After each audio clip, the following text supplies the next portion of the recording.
Chapter 12. The Children Are Carried Off. The pirate attack had been a complete surprise, a sure proof that the unscrupulous Hook had conducted it improperly, for to surprise redskins fairly is beyond the wit of the white man. By all unwritten laws of savage warfare, it is always the redskin who attacks, and with the willingness of his race he does it just before the dawn, at which time he knows the courage of the white to be at its lowest ebb. The white men have, in the meantime, made a rude stockade on the summit of yonder undulating ground, at the foot of which a stream runs, for it is destruction to be too far from water. There they await the onslaught, the inexperienced ones clutching their revolvers and treading on twigs, but the old hands sleeping tranquilly until just before dawn.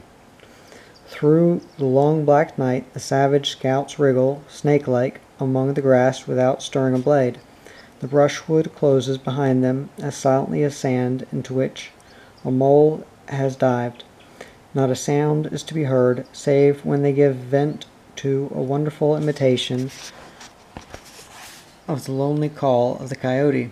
The cry is answered by other braves, and some of them do it even better than the coyotes, who are not very good at it. So the chill hours wear on, and the long suspense is horribly trying to the paleface who has to live through it for the first time. But to the trained hand, those ghastly calls and still ghastlier silences are but an intimation of how the night is marching. That this was the usual procedure was so well known to Hook that in disregarding it he cannot be excused on the plea of ignorance.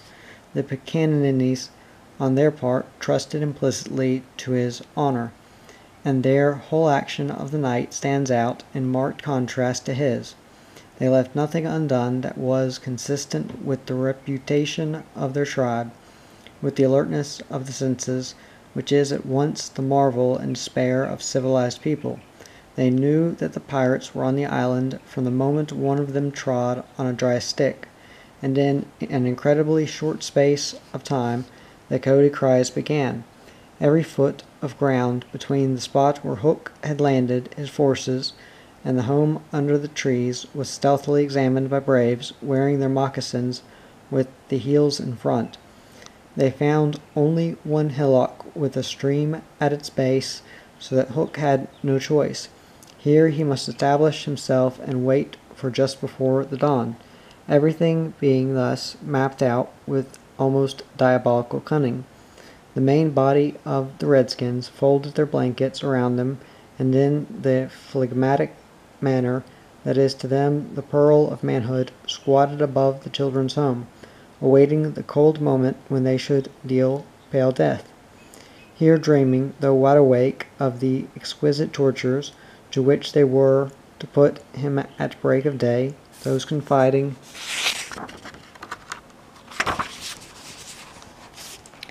savages were found by the treacherous Hook. From the accounts afterwards supplied by such of the scouts as escaped the carnage, he does not seem even to have paused at the rising ground, though it is certain that in grey light he must have seen it.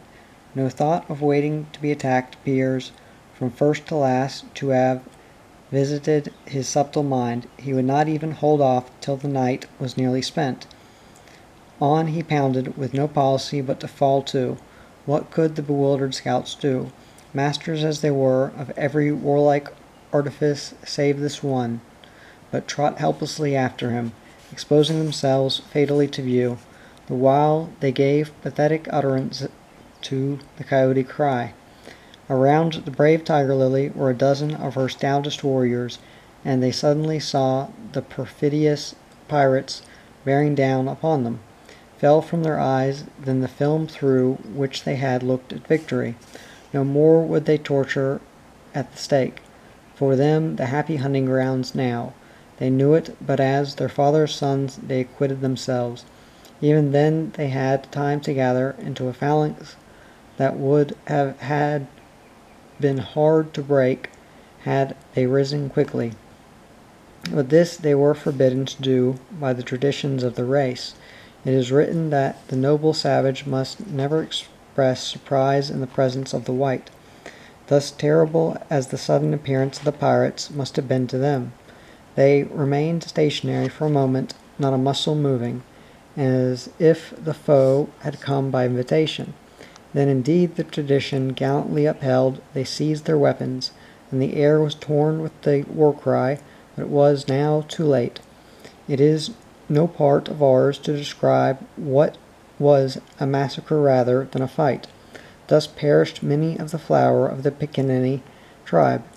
Not all unavenged did they die, for with Lean Wolf fell Alf Mason to disturb the Spanish Main no more, and among others who bit the dust were Geo, Scory, Chas, Turley, and the Alsatian Fogarty.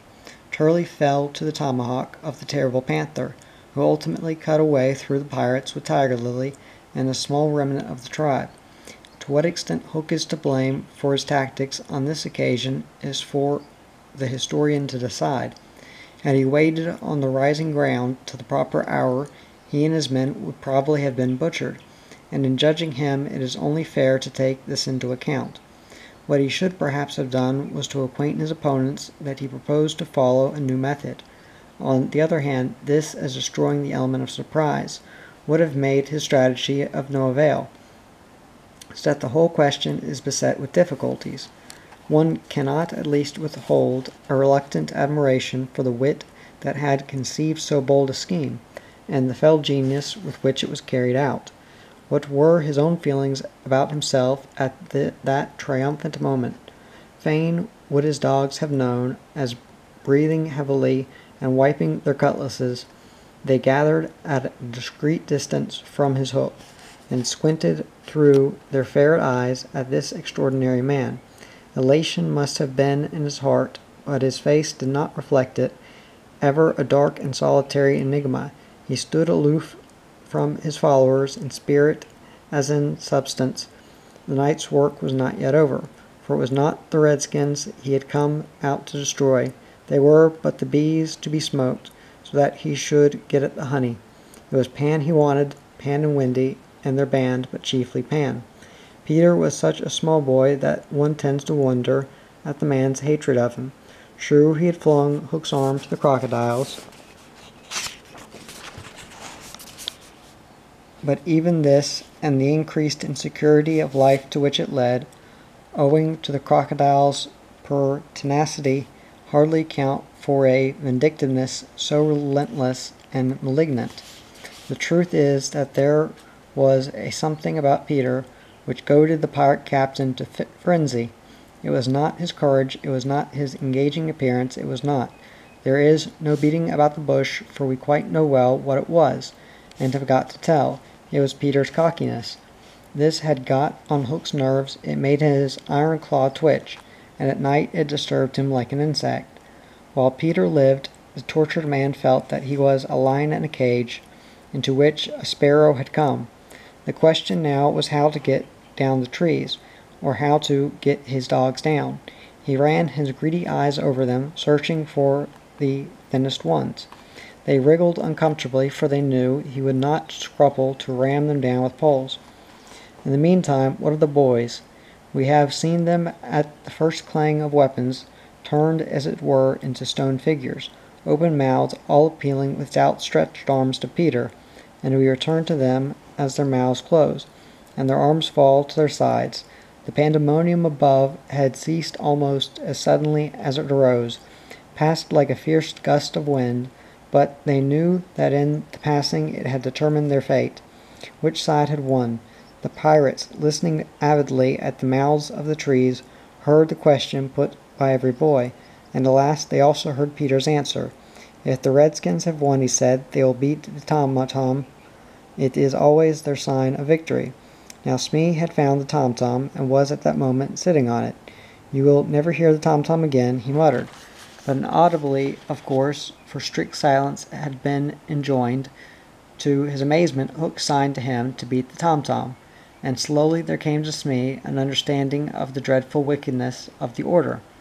Never, probably, had this simple man admired Hook so much. Twice Smee beat upon the instrument, and then stopped to listen gleefully. The tom-tom, the miscreants heard Peter cry. "An Indian victory!" The doomed children answered with a cheer that was music to the black hearts above, and almost immediately they repeated their goodbyes to Peter. This puzzled the pirates, but all their other feelings were swallowed by a base delight that the enemy were about to come up the trees. They smirked at each other and rubbed their hands. Rapidly and silently Hook gave his orders, one man to each tree, and the others to arrange themselves in a line 2 yards apart.